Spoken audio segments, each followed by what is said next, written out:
Bon début de soirée à tous. Les informations pour ce jeudi 21 avril.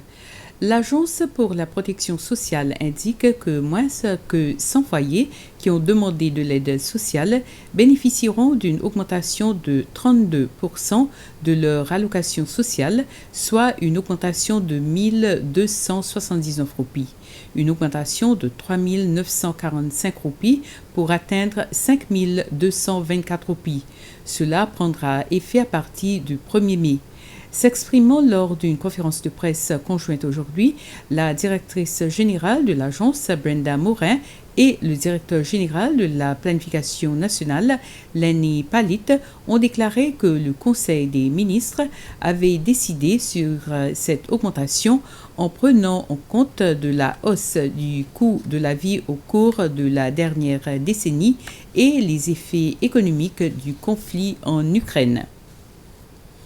La ministre de l'Emploi et des Affaires sociales, Patricia Francoeur, indique que le marché de l'emploi pour l'année dernière était assez stable, même si, en raison de la situation du Covid-19, le nombre de demandeurs d'emploi avait considérablement diminué.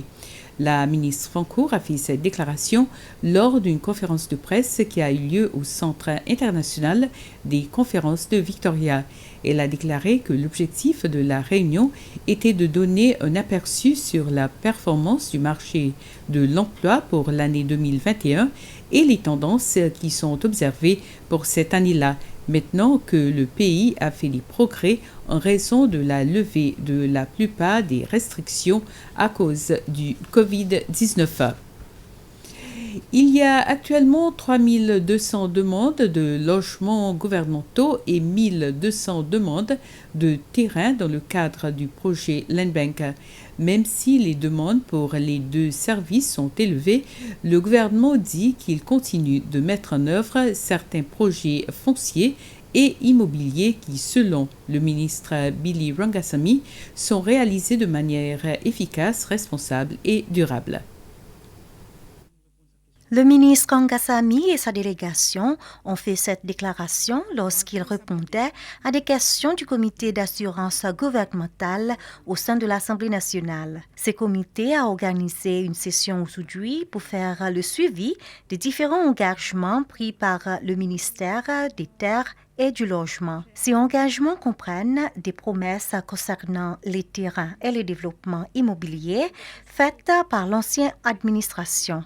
Il y a plusieurs semaines déjà que la commission de l'assurance gouvernementale de l'Assemblée nationale a informé le président de l'Assemblée nationale que la commission avait des difficultés avec certains ministères, qu'il ne donnait pas l'information sur certains projets dans le pays. Certains de ces projets incluent les développements sur Île Aurore.